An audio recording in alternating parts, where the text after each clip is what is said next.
नमस्कार, मैं अजय कुमार। साल 2014 के पहले गरीबी का आंकड़ा पेश करना सरकार की प्राथमिकताओं में शामिल था, मगर साल 2014 के बाद से मोदी सरकार के दौर में एक बार भी सरकारी संस्था की तरफ से गरीबी के आंकड़े पेश नहीं किए गए हैं।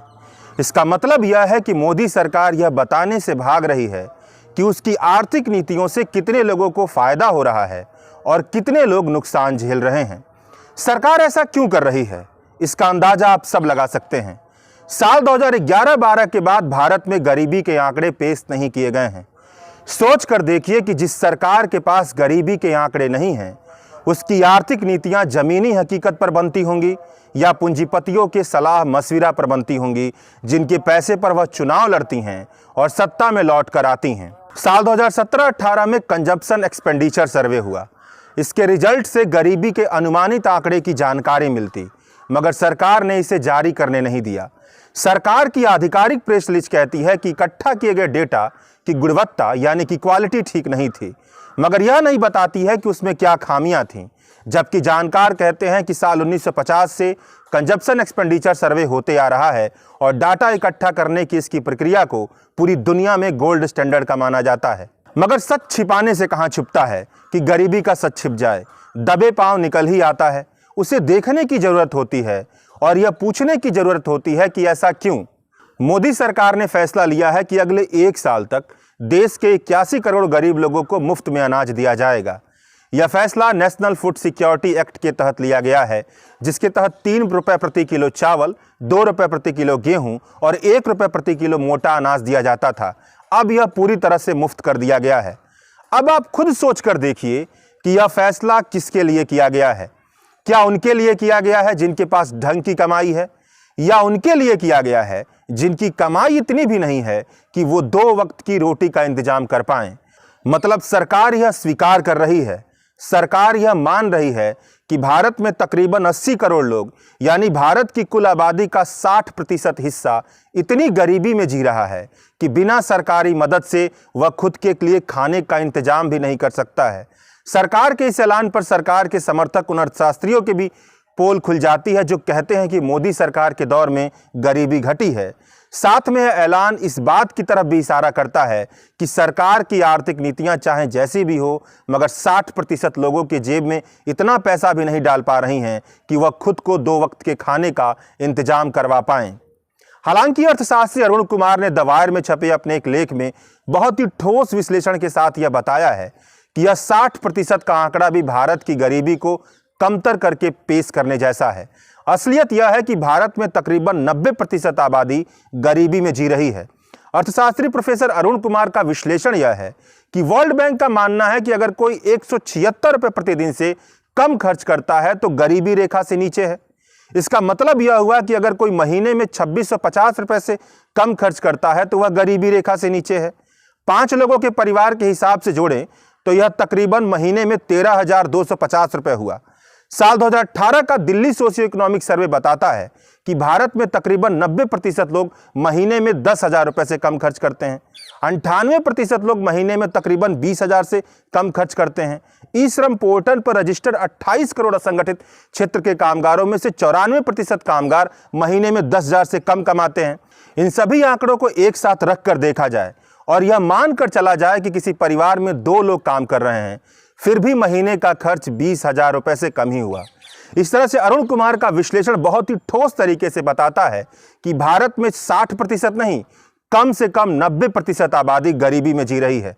मगर सरकार अरुण कुमार को विरोधी बताकर खारिज कर सकती है, इसलिए सरकार के ही आंकड़े पर बात करते हैं। अब सवाल उठता है कि आखिरकार यह कैसे हुआ कि देश की 60% आबादी 2 वक्त की रोटी का इंतजाम भी नहीं कर पा रही है। कॉमन सेंस लगाकर कहें तो बात यह होगा कि 60% लोगों की कमाई इतनी भी नहीं है कि वह 2 वक्त के भरपेट खाने का जुगाड़ कर पाएं। कमाई कम इसलिए है कि भारत की आर्थिक नीतियां ज्यादातर आबादी की समृद्धि को ध्यान में रखकर नहीं बनाई जा रही हैं। यह केवल इसी सरकार की बात नहीं है, इस सरकार के दौर में स्थिति बहुत बुरी हुई है। मगर साल 1980 के बाद से अपनाई गई आर्थिक नीतियों से किसे फायदा पहुंचा है और किसे नुकसान, इसे आप indianforum.in वेबसाइट पर छपी वर्ल्ड इनइक्वालिटी डेटाबेस के आंकड़ों पर आधार किए गए विश्लेषण से समझ सकते हैं। यह विश्लेषण बताता है कि साल 1980 के बाद कमाई के लिहाज से नीचे मौजूद 50% आबादी की कुल राष्ट्रीय आय में हिस्सेदारी 40% कम हुई है, जबकि कमाई के लिहाज से सबसे ऊपर मौजूद 10% आबादी की कुल राष्ट्रीय आय में हिस्सेदारी 80% बढ़ी है। अगर 1% अमीर लोगों की बात की जाए तो साल 1980 के बाद कुल राष्ट्रीय आय में उनकी हिस्सेदारी 180% बढ़ी है।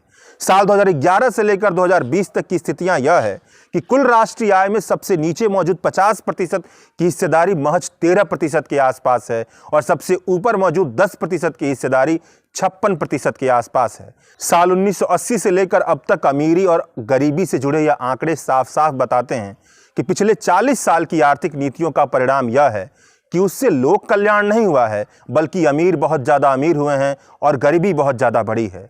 बेरोजगारी के आंकड़े भी अगर साथ में रख दें तो गरीबी की हालत और साफ दिखाई देते हैं।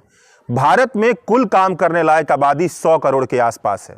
इसमें से महज 41 करोड़ आबादी के पास किसी न किसी तरह का काम है जिसके बदले उन्हें पैसा मिलता है।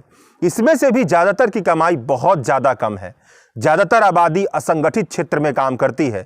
जैसा कि ई श्रम पोर्टल से पता चलता है कि 94% असंगठित क्षेत्र के कामगार की महीने की आमदनी 10,000 रुपये से कम है।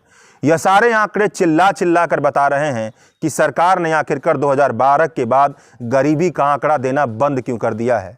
सबसे दर्दनाक बात तो यह है कि सरकार इसमें फ़ायदा देखती है। जानकारों का कहना है कि भारत में बहुत बड़ी आबादी बहुत लंबे समय से गरीबी में रहती आई है। उसे अब तक यह पता नहीं है कि सरकार नाम की संस्था का उसके जीवन में क्या महत्व होता है। लोगों की सोच का भाजपा सरकार जमकर फायदा उठा रही है। मानव जीवन के ज्यादातर बुनियादी जरूरतों से बहुत बड़ी आबादी को दूर रखा जा रहा है। कमाई इतनी कम है कि वह मुश्किल से अपना घर चला पाएं। ऐसे में अगर महीने में सरकार की तरफ से मुफ्त में अनाज की व्यवस्था कर दी जाती है तो लोगों को लगता है कि सरकार ने उनके लिए बहुत बड़ा काम कर दिया है। सरकार उनकी माई बाप बनकर आई है, जबकि एक व्यक्ति के लिए 5 किलो चावल, 5 किलो गेहूं और 1 किलो मोटा अनाज की हकीकत यह है कि इससे किसी को इतना भी कैलोरी नहीं मिलता है जितने की उसे ज़रूरत होती है। भारत की ज़्यादातर आबादी प्रोटीन, कार्बोहाइड्रेट जैसे पोषक तत्वों की कमी का शिकार है, मगर सरकार को पता है कि इन सारी बातों पर विचार कौन करता है। सोचने समझने के लिए जिन संसाधनों की ज़रूरत होती है उससे बहुत सारे लोग बहुत दूर रहते हैं। इसलिए सरकार का काम लोक कल्याण करना नहीं, बल्कि उन तिकड़मों को सोचने भर कर रह गया है जिससे वह वोट बैंक को तैयार कर पाए, सत्ता की कुर्सी पर खुद को फिर से बिठा पाए। शुक्रिया।